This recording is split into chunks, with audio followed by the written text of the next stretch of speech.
you can anticipate who the two types are. There are high-risk individuals in this market, and there are low-risk individuals in the market. Risky and safe. High-risk, low-risk. Okay? High-risk individuals and low-risk individuals. How do we distinguish between individuals' riskiness? You have seen this in your lecture before, by their probability of loss. The more risky individuals have a greater probability of loss. That is specified in the question. The probability of loss for high-risk guys is 0.5. The probability of loss for low-risk guys is 0.4. Okay, that's what makes this group riskier than the other group. Riskier than the other group. Both groups have the same initial wealth, 300, and both groups face the prospect of losing 100 out of 300. They stand the prospect of losing 1/3 of their original wealth. Both groups are also equally risk averse. Their utility function is given as ux x to the power half. Okay? I am not told that they are risk averse, but you know, any square root utility function makes them risk averse. There is a how many high risk individuals are there in society? I am told that alpha proportion of society is high risk. Therefore, 1 minus alpha proportion of society is low risk. This alpha is nothing but the probability that if you draw an individual from random, that individual will be a high-risk individual. And this is nothing but the probability that if you draw an individual at random from your population, he will be a low-risk individual. It's the same idea. Proportion of risky people is the probability that an individual is risky. Okay. Alright. Now I have to model asymmetric information. So the question tells me that insurance companies do not know what the risk characteristics are, the different risk characteristics. I don't know who is high risk or who is low risk, but individuals know. Okay? Individuals know. So clearly, hidden characteristics involved here. Hidden characteristics. People are differently risky, but insurance companies don't know how risky each individual is. The first question asks me, calculate the break-even insurance premium. The break-even insurance premium. Instead of saying break-even insurance premium, I could have said calculate the actuarially fair insurance premium. Same idea. A premium that makes your expected profit 0 for the insurance company is the break-even or the actuarially fair insurance premium. Always remember this. Okay? Alright. Now, how do I calculate that? In order for a premium to allow me to break even insurance premium, that premium must be equal to the expected payout. Any policy I sell, the premium I collect on it must be equal to the expected payout on the policy. How much do I expect to pay out on the policy? As long as the premium is equal to the expected payout, then your expected profit will be 0 on that particular contract. Okay, that's clear. So, what is the expected payout? If he comes to buy insurance from me, I don't know whether he is high risk or low risk. What is the probability that he is high risk? Alpha. And if he is high risk, what is my expected payout associated with that individual? He stands to lose 100. The probability of loss is 0.5. Therefore, 0.5 times 100. This is how much I expect to pay out on a high risk individual. And this is the probability that the individual is high risk. Plus, I am not sure whether you are high risk or low risk. That is why alpha is not equal to 1. There is a value alpha. There is some probability that an individual could be low risk. This is that probability. What is the expected payout associated with a low risk individual?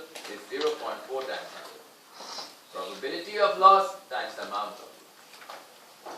Okay.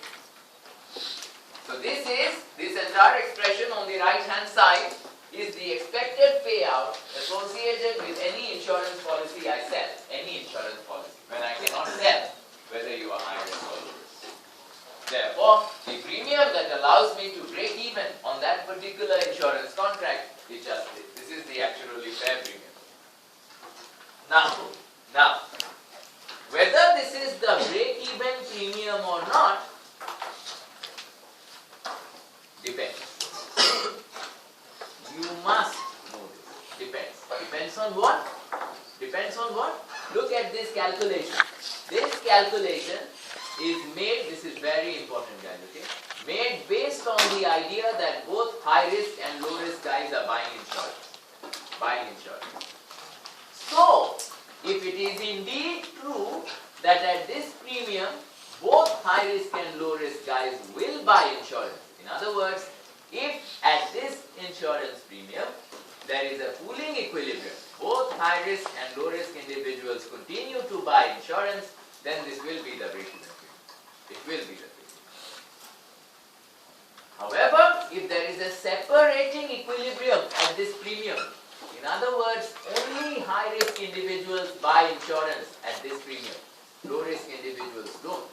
In other words, if there is adverse selection in the insurance market, then can this be the break-even premium? No. No.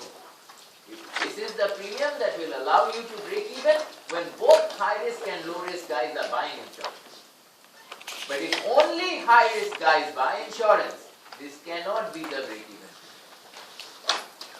In that case, what will be the break-even premium? The break-even premium with adverse selection, when only high risk individuals buy, will be only high risk individuals are buying. Therefore, this is my expected payout. Therefore, the premium I must charge to break even must be equal to this expected payout. Probability of loss times 50. 50. Okay, and you don't know which one. Break-even premium could be either this or this, depending on whether there is adverse selection in the market. I cannot overemphasize how important for you is it to understand. Right. So I have calculated the break-even. The next part of the question tells you for which values of alpha. Notice this premium contains the value of alpha. For which values of alpha will this premium be acceptable to low risk individuals? I know that this premium will be acceptable to high risk individuals. I already know that. Why? What is the high risk individuals actually fair premium? I found that out, 50. What is the low risk individuals actually fair premium? 0.4 times 100, 40. And notice this is 50, alpha 50 plus 1 minus alpha 40. Therefore, this is 40. If you simplify this, you will get 40 times 40 times.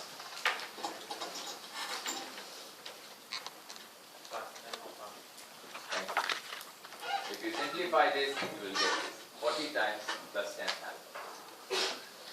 Okay, this simplifies into this, and 40. Because alpha is a probability value, 10 alpha will be less than 10. Therefore, you are looking at a premium. This premium, 40 plus 10 alpha, is in between 40 and 50. These guys will surely buy. High risk guys who are willing to pay 50 for full insurance will surely buy at a lower premium. The question asks you, for what values of alpha will this premium be acceptable to low risk individuals? Low risk. Okay, that's the question. I could have asked this question in several ways. I could have said, for which values of alpha will this be the break-even premium? Same question I am asking. Okay, same question. Okay, this will be the break-even premium only when this premium is acceptable to the low-risk guys. They continue to buy insurance at this premium. Therefore, I could have also asked you, for which values of alpha this will be the break-even. I could have also asked you, for which values of alpha there will be no adverse selection in the market. Same question. For which values of alpha will there be a pooling equilibrium at this premium? Same question. Okay, we must identify the equivalences between asking questions of this. Okay, so I am looking for alpha. Clearly I know one thing. In order for the safe guys to buy insurance at this premium must be greater than or less than, what is the term? If the low risk guys are to buy insurance at this premium, This premium, which is bigger than their actually fair premium, must be less than the maximum they are willing to pay for insurance. Please, this is mantra, okay? Cannot forget. Any individual will buy full insurance as long as the premium is less than the maximum he is willing to pay for insurance. R max low risk. If RS is less than R max low risk, the individual, this premium will be acceptable. Therefore, 40 plus 10 alpha, okay, 40 plus 10 alpha, okay, must be less than equal to this.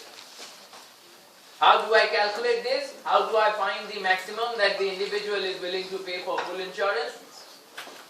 If an individual buys full insurance after paying the maximum he is willing to pay, then his utility from buying insurance is equal to his utility from not buying insurance. Okay, you remember this from our lecture on insurance.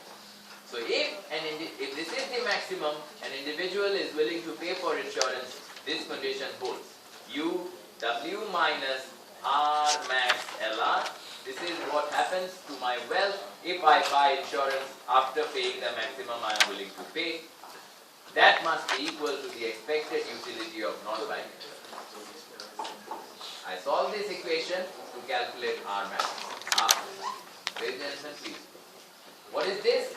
The utility function is given to me, x to the power half. Therefore, the utility of W minus R max is square root.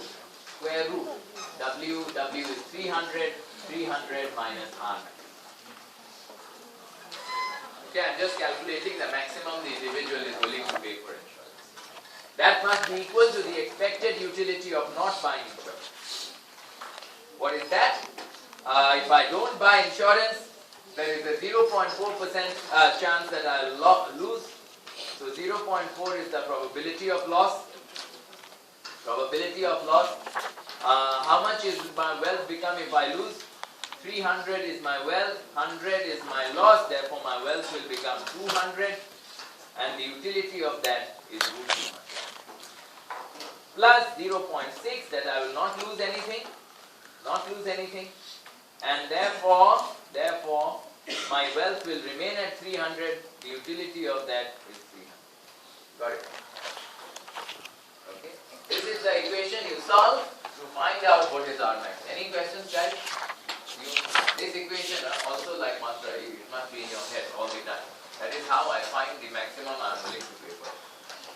Expected utility of full insurance after paying the maximum is equal to the expected utility of no insurance.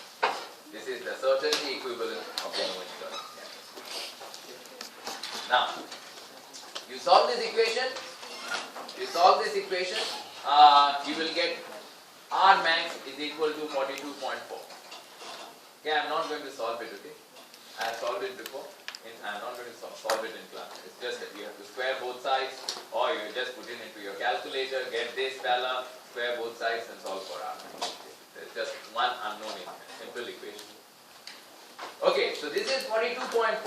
The low risk individuals, the maximum they are willing to pay for insurance is 42.4. 42.4. Therefore, in order for the standard premium to be acceptable to them, the standard premium must be less than or equal to 42.4. Okay. Under such conditions, they will continue to buy insurance. So it is not less than equal to 40, okay? Someone said 40, it is not 40. Risk averse individuals are willing to pay more than their actually fair premium to buy insurance. 40 is their actually fair premium. They will be willing to pay more. So that's why they are risk averse. How much more? This much more. They are willing, this is the maximum they are willing to pay for full insurance. So in order for any insurance premium to be acceptable to them, it has to be less than that amount. It has to be less than that. That gives you alpha must be less than equal to 2.4. Alpha is the probability value, you see. I didn't calculate, but I wrote 2.4, something struck me as immediately strange. That is how I want you to approach it. Alpha cannot be 2.4, right? Alpha alpha is a probability value. It must be less than 1.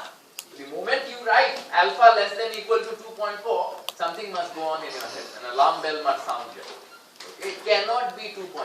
It has to be less than 0.2. Okay? Alpha has to be less than 0.2. Now what is the intuitive meaning of this condition? You see, alpha is the proportion of high-risk individuals in society. I am saying that as long as alpha increases, notice this, as alpha increases, this standard premium keeps moving closer and closer and closer towards 50. Alpha is equal to 1, everyone in society is high risk, actually fair premium is 50.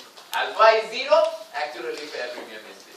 So as alpha increases, this break-even premium increases. Okay, increases. Therefore, what I am saying is, for the standard premium to be acceptable to the low-risk individuals, less than 24% of people in society must be high risk. Any more than that, the break-even premium will not be acceptable to the low-risk individuals. That's what we do. Okay? That's good. Now, so suppose part C, next part of the question. This is important. Suppose, ladies and gentlemen, please. Suppose alpha is greater than 0. More than 24%. Okay, this is not a part of the question, I'm just discussing it. Suppose alpha is greater than 24%. What will happen in this? What will happen? Will there be adverse selection or no adverse selection? There will be adverse selection. As long as the proportion of risky people are less than 24%, the standard break-even premium will be acceptable to both groups, both high-risk groups and low-risk groups. It will be acceptable. Therefore, both high-risk groups and low-risk groups will remain in the market. Therefore, no adverse selection. But when alpha is greater than 24%, the standard premium will exceed the maximum that low-risk individuals are willing to pay. Therefore, they will not buy insurance. Therefore, there will be adverse selection.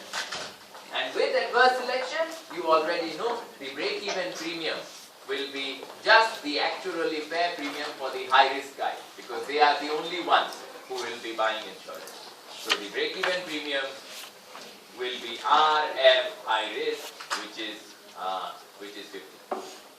If alpha is greater than 0. You know this. Alright, now. So if this condition is satisfied, guys, there is adverse selection in the market. Insurance companies, what do they do to solve an adverse selection problem? What is one of the things that we discussed they do? When there is adverse selection in the insurance market, what is one of the solutions available to insurance companies? The insurance contract. You offer a menu of insurance contracts so that the high-risk guys self-select themselves into one contract and the low-risk guys self-select themselves into another contract. That's what you do. The next part of the question requires you to consider that possibility. What is that possibility? Suppose two types of insurance contracts are available. There is a full insurance contract, let's call this C1. Full insurance means how much cover are you offering? 100. The amount of loss is 100, therefore if it's a full insurance contract, you're offering a cover of 100. And the question tells you at a premium of 50. Now, without the question telling you this, you should straight away notice, okay? The moment I say premium of 50, you should straight away notice this is nothing but the fair premium for the high risk guy. This is the actually fair premium for the high risk guy. 0.5 times 100. Okay, the question doesn't tell you this, but you should notice it. It makes your life easier. You understand what's going on. Okay, so who do I intend this contract to be bought by? By the high risk guy. By the high risk guy. And the second contract, C2, the second contract, is a fair, the question tells you, fair partial insurance contract with a cover of D is less than 100 and premium of X. This X is premium for this contract. Okay? Fair premium for this contract. The question tells you, without calculating the optimal contract, without determining what is the best value of D, show that high risk individuals will prefer this contract over this contract. That means they will self-select themselves into purchasing this contract over purchasing this contract if D is small enough. If D is small enough. In other words, how can I rephrase this question? How could I have asked you this question differently? I could have asked you, I could have told you, show that there will be a separating equilibrium with these contracts if D is small enough. That's what I'm saying. If high risk guys prefer this contract over this contract, it means there is a separating equilibrium. Low risk guys will never buy this, we already know. Okay? They don't even buy insurance at a lower premium. Why will they pay a higher premium for it? Okay, that's the idea. So the other way I could have asked you this question is, show that there is a separating equilibrium using these two contracts if D is small enough. If D is small. Now, what I'm going to tell you is very important. Whenever there is a question involving signaling or screening in the examination, in general, whether or not the examination, you have to start solving the question by assuming that there is a separating equilibrium to begin with. I will assume this to be the case. Let these two contracts produce a separating equilibrium. That is my first statement. And the reason why I need to make that statement will become obvious to you in a second. Notice. I am assuming there is a separating equilibrium. Then I want to show, after, this is my first step, assume there is a separating equilibrium. Assuming that, I want to show under what conditions can I make this claim. That means, under what conditions is my assumption justified? And clearly, my assumption that there is a separating equilibrium will be justified if the risky guys prefer C1 over C2. The contract C1 over C2. I already know safe guys will not buy C1, okay? So my idea, my assumption that there is a separating equilibrium will only be justified if risky guys, high risk guys prefer C1 over C2. When will that happen? When the utility of the contract C1 to them, this is a full cover contract, therefore utility, is greater than or equal to the expected utility of the C2 contract. C2 is a partial insurance contract, therefore is still a lottery. Lotteries are assessed in terms of their expected utility. Okay? Now notice, what is the utility of this full insurance contract to the high risk guys? If the high risk guys buy this insurance contract, their utility is W minus R. Whatever the premium is, W minus R. Therefore, 300, which is their wealth, minus what is the premium they are paying? 50. Square root. This is my utility from buying the full insurance contract, if I am a high risk individual. That must be greater than or equal to the expected utility of buying the C2 contract, the partial contract. Under the partial contract, it is still a lottery. There is some probability that I will lose. I am high risk. My probability of loss is 0.5. Okay, 0.5. And if I lose, what does my wealth become? My wealth becomes 300, which is my original wealth, minus 100. The insurance company gives me back D,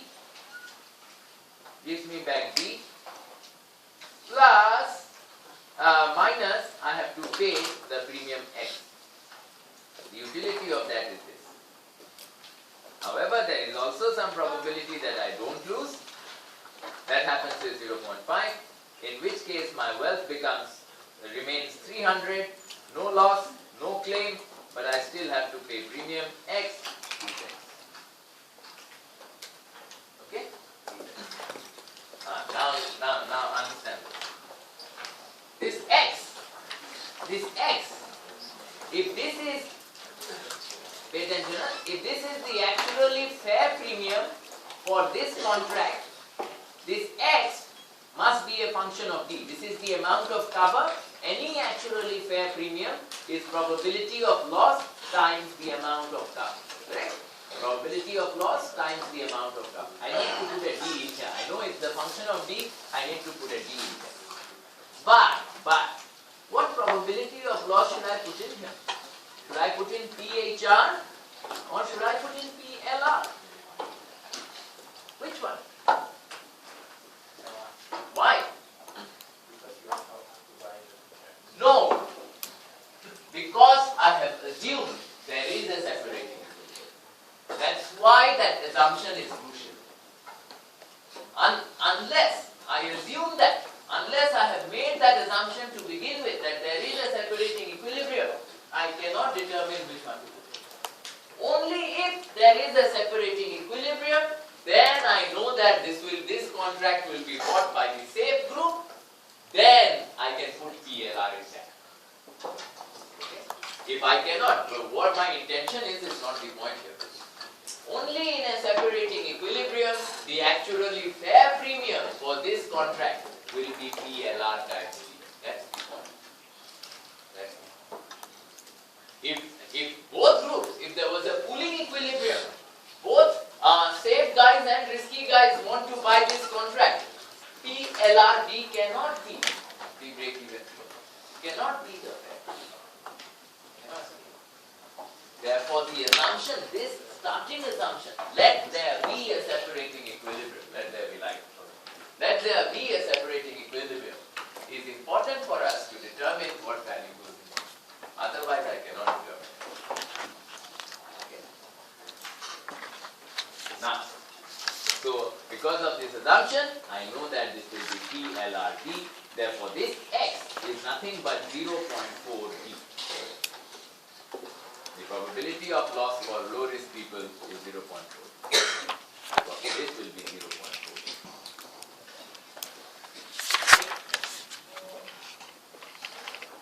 Clear, guys? I mean, it's very important, this assumption.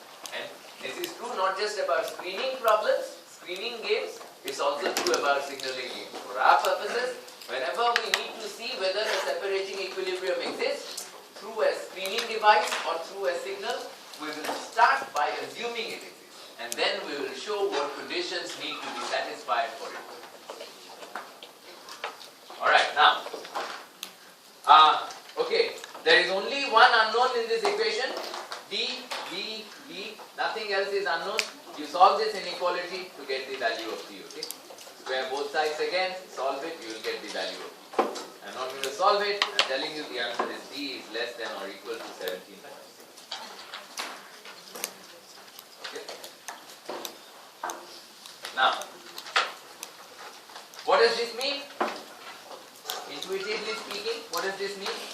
It means that if the safe guy's contract, if this condition is satisfied, there will indeed be a separating equilibrium. Okay, that's what I'm saying. I have assumed there is a separating equilibrium. This condition needs to be satisfied in order to justify this. Now, what does this mean? It means that if I give the safe guys the second contract, if the cover is anything greater than this, then the risky guys will want this contract as well. It might not be a full contract, but the difference in premium will be enough. The premium here is lower compared to the premium here. Premium here is lower compared to the premium. Okay, the difference in premium, this might not be a full contract, but the difference in premium will be enough for them to want to buy this contract.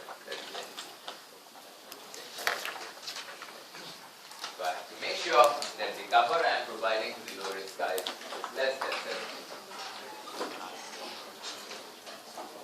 Okay, questions? Questions? Let's look at the last part of the question.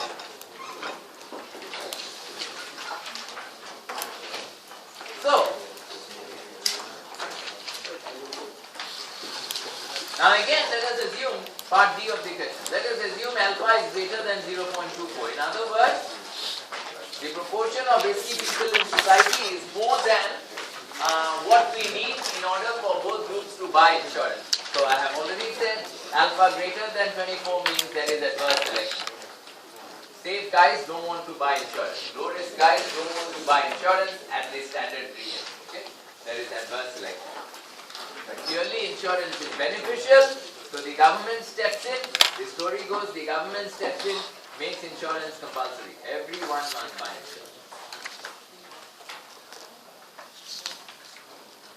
Okay? Now, if I make insurance compulsory and force the low risk guys to buy insurance at the standard premium, the utility of the low risk guys will drop, correct? Correct. They are only willing to pay up till the maximum they are willing to pay. 42.4, that's their maximum they are willing to pay. We have already established. But if alpha is greater than 0.24, this fella is more than 42.4. So if I force, I am making insurance compulsory, but surely these fellas, the low risk fellas, will vote me out of power next time round. Their utility is dropping. Right? Their utility is dropping. They are not a very happy lot if you make them buy insurance. Okay? They'll vote you out of power. So what does the government do to prevent that from happening? The government says to the insurance companies that this is the maximum you can charge for insurance. In other words, government says there is a ceiling on the insurance premium. There is a ceiling.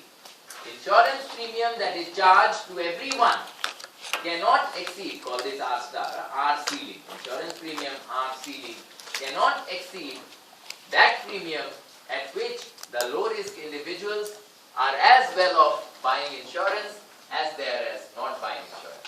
That means R maximum. The premium at which low risk individuals are as well off buying insurance as not buying insurance is R max. R max. At that premium you are indifferent. The low risk individuals are indifferent between buying and not buying insurance.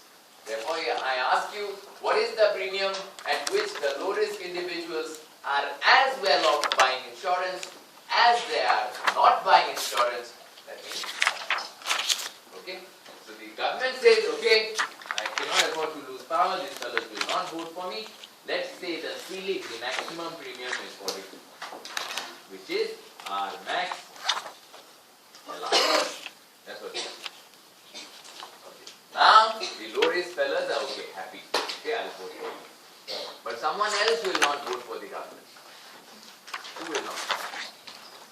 Who will not vote for the government? The insurance company will not vote. Why? Because if everyone, if you are going to, if alpha is greater than 0.24, the break-even insurance premium is greater than 42.4. If alpha is greater than 0.24, the break-even insurance premium is greater than 42.4. Now the government says the ceiling, the maximum that can be charged for insurance is only 42.4. This is the break-even premium. This is what I am being forced to charge. I'll make a loss, right? As an insurance company, my profits will now be negative. My expected profits will be negative. So I will not vote for it. Therefore, the government has a plan. The government says, I will subsidize the insurance company on any contract they sell. The difference between the premium I am making them charge and the break-even premium. Okay? Any difference between that, the government will pay the insurance company. Pay the insurance company. And I am asked to find out how much is the subsidy per contract. Per contract sold, how much subsidy does the government need to provide? This is the break-even premium, guys. 40 plus 10 alpha. The amount I am forcing the insurance companies to charge so that safe fellas can buy insurance is this. So this is the amount of subsidy per contract provided by the government. If I told you what the value of alpha is, suppose alpha is 50, there are 0.5. There are 50% risky people in society. High risk people are 50% of society. Then what is the subsidy the government will provide? The break-even premium then is 40 plus 10 times 0.5, 45. the break-even premium with alpha is equal to 0.5 is 45. Okay, the question doesn't ask you this, I am telling you. If alpha was 0.5, this would be the break-even premium.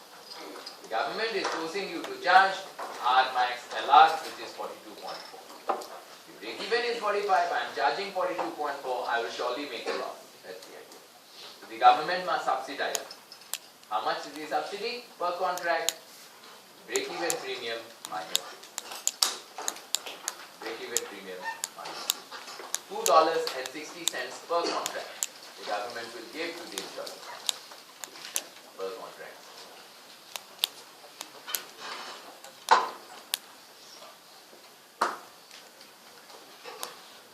Here, ladies and gentlemen, this is the amount of subsidy. This is the expression. Unless I know the value of alpha, the amount of subsidy has to be written in this form. If I knew the value of alpha, I could have calculated a number. So for alpha is equal to 0.5, this expression is equal to 2.6. Questions, guys?